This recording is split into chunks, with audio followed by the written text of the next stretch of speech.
What I look for as a coach in my teams each season is to develop in the young runners their desire and their passion to run and to compete.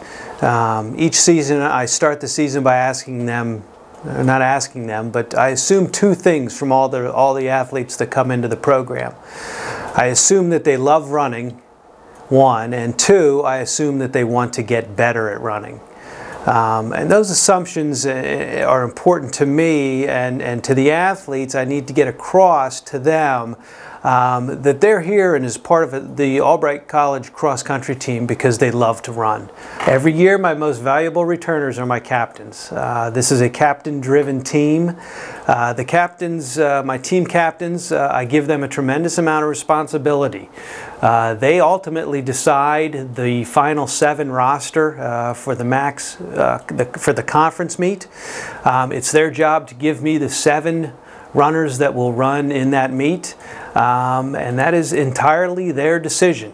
My team captain on the men's side is Bobby Kellert, a senior. He has been actively involved in cross-country, indoor track, and outdoor track and field for his 3 years here. I look forward to another fantastic season for him. On the women's side, I have Gabby Stein as our team captain, another senior. Gabby, her first 2 years on the team just ran cross country. Last year, her junior year, she embraced the entire program and ran cross country, indoor and outdoor track and field. And benefited greatly because of that. Ultimately, I never really look for a lot from the freshmen. It's a transition period for them, both physically, mentally, and emotionally, and we help them get through that period without a whole heck of a lot of pressure to actually physically contribute to the wins and losses of the cross-country team. I like to set a goal to finish in the at least top half of the conference. There's 14 teams, I think, in our conference, so finishing 7th or better is usually a goal for us every year. I think this year for the men it may be a challenge.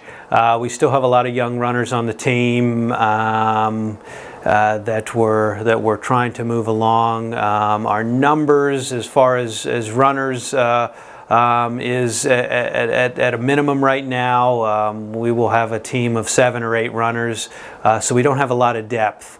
So I'm really looking for a lot out of the top 5, the scoring 5. They're decent runners, and they've made some tremendous improvements over the past year. But I think it's going to be a challenge for us to finish 6th place. I'd love to see, but I think 7th place may be more in line with us. My top runner, George Cook.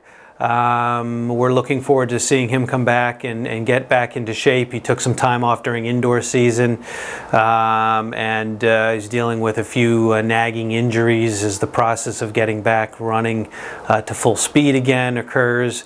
So he may not be fast out of the starting gate at the beginning of the season, but hopefully by the conference meeting at the end of October, he'll be at full stride and top fitness. And if that's the case, then perhaps 6th place is possible.